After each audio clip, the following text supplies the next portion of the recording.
Troisième et dernière partie de Politicien, votre rendez-vous politique dont le numéro de ce jour est consacré au Mali. La question sécurité semble plomber le bilan du président Ibrahim Boubacar Keïta. Mais que pensent les Maliens de cette crise politique qui secoue la classe politique malienne? Quelles sont leurs attentes vis-à-vis de celle-ci? Certains d'entre eux se sont confiés au micro de Mokhtar Bari, notre correspondant au Mali. Bon, mes attentes vis-à-vis du gouvernement, c'est d'abord qu'ils mettent bas la terre. Qu'ils mettent bas la terre, qu'ils essayent d'abord de réunir tous les Maliens. Réunir tous les Maliens d'abord. C'est ce qu'il faut actuellement, c'est ce que le pays a besoin. Réunir tous les Maliens, n'est-ce pas, autour de l'essentiel. L'essentiel, c'est quoi? C'est de sauver le pays. Et sauver le pays, ça passe d'abord à travers le retour de la paix. Le retour de la paix au nord, au centre, et aussi, n'est-ce pas, au sud qui commence aussi à connaître pas mal de difficultés. Mais cette situation, elle est vraiment alarmante. Ça fait mal au cœur de voir que l'insécurité se généralise partout. Avant, on parlait du nord du pays, maintenant c'est le centre et un peu le sud également du pays. Ça prouve un peu l'incapacité de l'État à sécuriser le peuple malien. Il est temps vraiment que là où la population se trouve, que les représentants de l'État aient rejoint leur poste pour mieux sécuriser les personnes et leurs biens. Ça ne sert à rien. C'est écœurant, si ça fait mal au cœur de le reconnaître que les milices que nous voyons au centre du pays, on a le droit de se demander si le gouvernement n'a pas sous-traité sa sécurité avec ces milices-là. Aujourd'hui, là où nous sommes, rien ne va. Quand même, il a eu à organiser l'élection. C'est la raison pour laquelle j'ai dit que c'est le gouvernement. Deuxième chose, ça c'est la sécurité aujourd'hui qui est très très grandissante. Hier nous parlons de Kidal, mais aujourd'hui tous les Maliens parlent de Mopti. Alors il y a quel problème? Et en plus encore à Bamako ici même, il y a l'insécurité. Mais ce qui est plus difficile aujourd'hui encore de plus, c'est ce que nous voyons, la contestation totale de ce gouvernement. Nous n'avons jamais vu une majorité contre son propre gouvernement, si ce n'est pas cette fois-ci. Nos attentes aujourd'hui, c'est de voir un gouvernement qui peut nous assurer de la sécurité, qui peut assurer la sécurité des Maliens, quel qu'en soit là où ils se trouvent.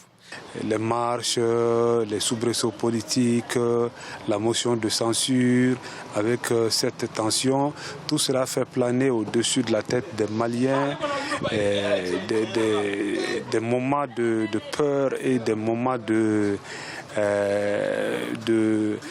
moments de difficulté, probablement parce que ramener la sécurité et la confiance entre les acteurs politiques, les acteurs de la société civile et aussi redonner confiance aux Maliens et faire taire toutes ces velléités de violences intercommunautaires auxquelles on assiste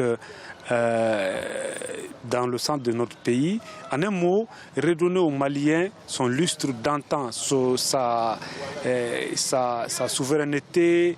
Vraiment, il est temps que le président de la République vraiment songe à travailler avec son peuple. Travailler avec son peuple, c'est quoi? C'est de vraiment ne pas se laisser leurrer par c'est-à-dire que les petites paroles qu'on le prononce à côté par-ci par-là et qu'il écoute le peuple, puisque ce sont ces peuples-là vraiment qui sont au courant de tout. Deux idées phares, plus d'unité.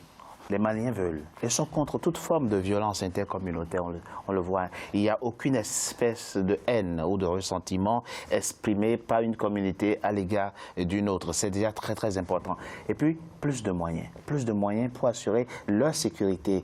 2015, début 2015, l'Assemblée nationale malienne adopte la loi d'orientation et de programmation militaire. 1230 milliards de francs CFA. Cette loi prévoyait un effectif de 20 000 en 2019, donc de 2015 à 2019, le recrutement de 10 000 pour que l'effectif du Mali soit de 20 000 hommes. Une modernisation de l'armée malienne en termes d'équipement, en termes de formation, en termes de renseignement. Où en sommes-nous aujourd'hui? Nous en sommes qu'à l'effort. 4 ans après. Se poursuit. C'est vrai que ça ne se reflète pas complètement ça ne se voit pas du tout sur le terrain, mais le gouvernement consentit un énorme effort à ce que l'armée malienne redevienne à niveau, à équiper l'armée malienne, à former les hommes, à ce que les bataillons sortent. Maintenant, le tout sécuritaire ne peut pas suffire.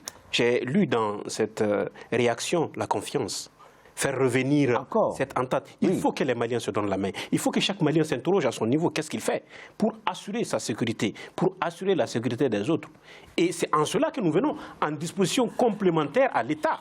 Et que ce retour de l'État soit encouragé, qu'il soit effectif, qu'on travaille à ça ensemble. Monsieur Guimbara, il y a une impression qui se dégage et qu'on peut partager et comprendre avec les Maliens.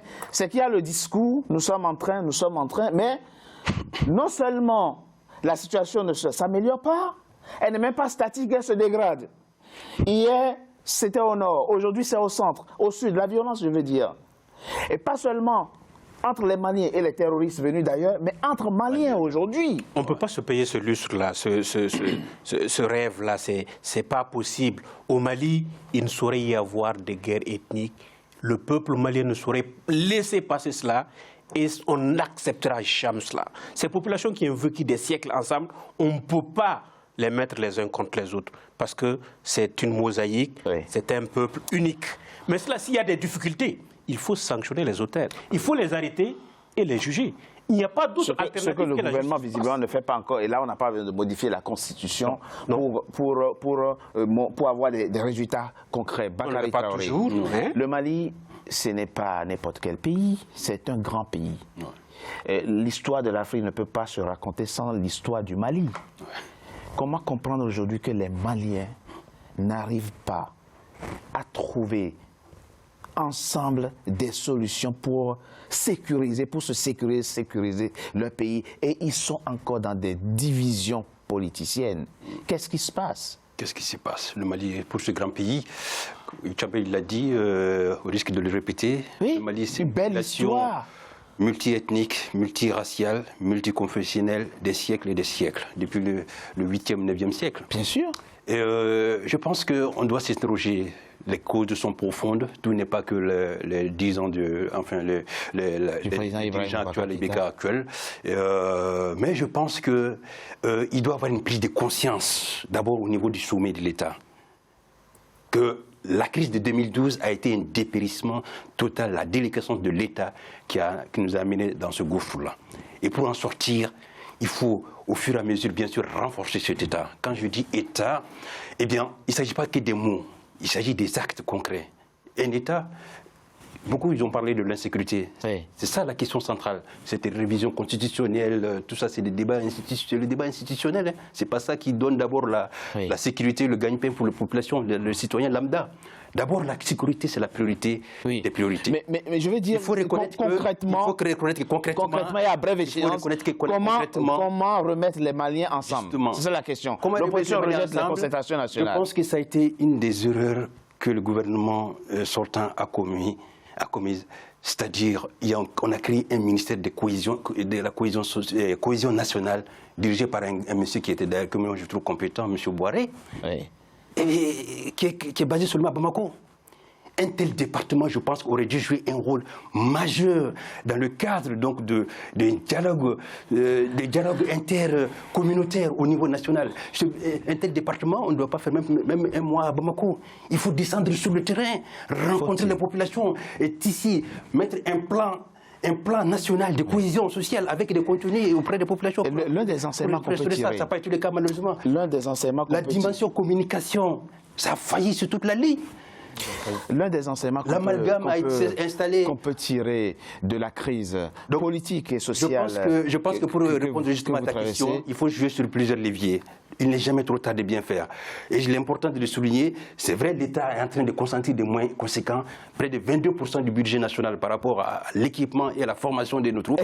Et il faut un temps, bien sûr, pour bien former, équiper et occuper l'ensemble du territoire. Mais le peu de moyens dont on dispose quand même doit être géré de façon efficace. Et je pense que l'efficacité de ce peu de moyens peut nous éviter certaines situations comme ce qu'on a vu à Ogosago ou à Genève. Et là, je pense surtout notamment à la question de la justice.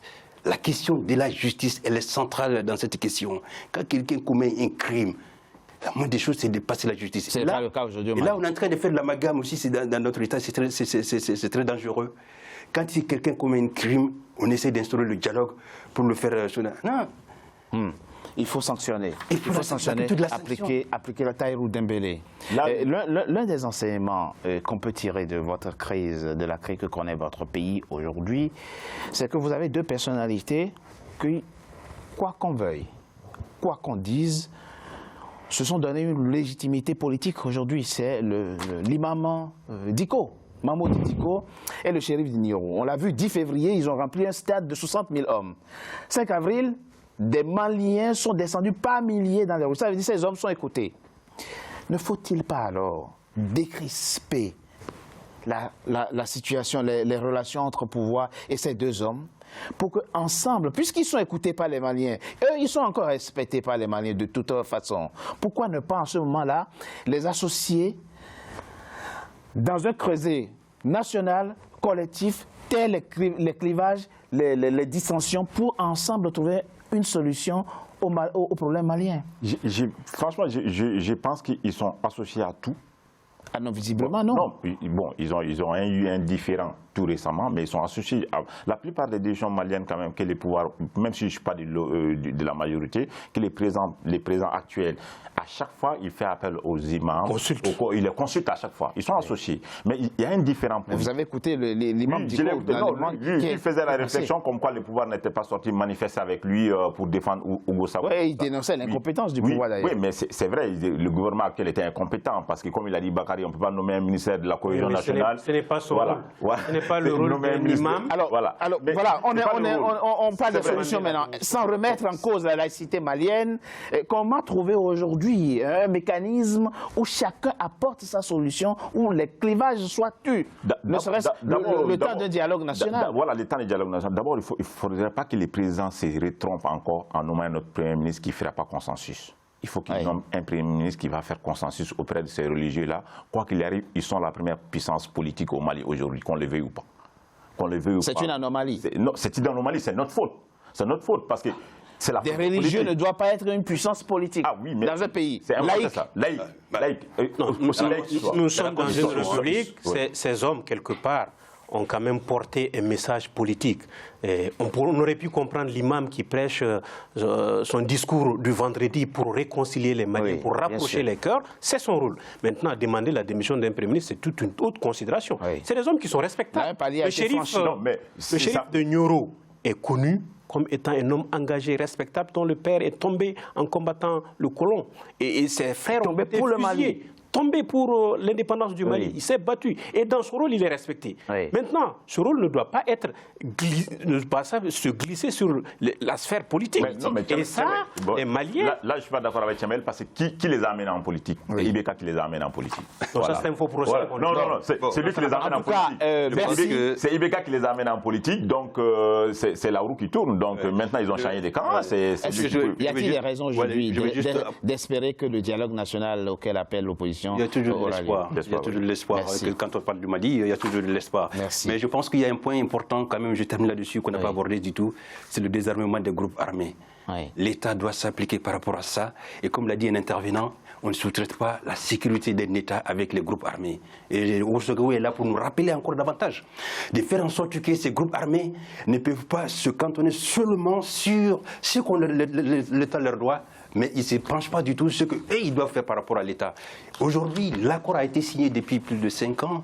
Eh bien, on n'a pas connu encore une remontée des FAMA, des forces armées maliennes, sur la région de Kidal ou sur les autres endroits du Mali, parce que, justement, avec leur présence et avec cet accord, justement, qui a été mal ficelé, et je pense qu'il est temps aujourd'hui que, eh bien, ce groupe armé le Mali, c'est plus d'1 million de kilomètres carrés à sécuriser. Hein. C'est 1 241 000 kilomètres carrés à sécuriser. Il faut pour cela des hommes, il faut une armée républicaine.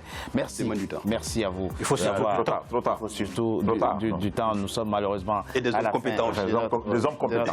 Mais nous avons fini avec la note positive que les Maliens seront trouvés en eux-mêmes le génie nécessaire pour trouver les solutions aux problèmes des Maliens. L'Afrique vous regarde et vous n'avez pas le droit d'échouer puisque vous êtes une grande nation, un grand pays. Merci. Merci. Merci à vous, Richard. C'est la fin, mesdames et messieurs, de Politicien, votre rendez-vous politique. Je vous remercie d'avoir été nombreux à suivre. Restez fidèles au programme d'Africa 24. À très bientôt pour un nouveau numéro de Politicien. Merci à vous. Merci, Richard. Richard.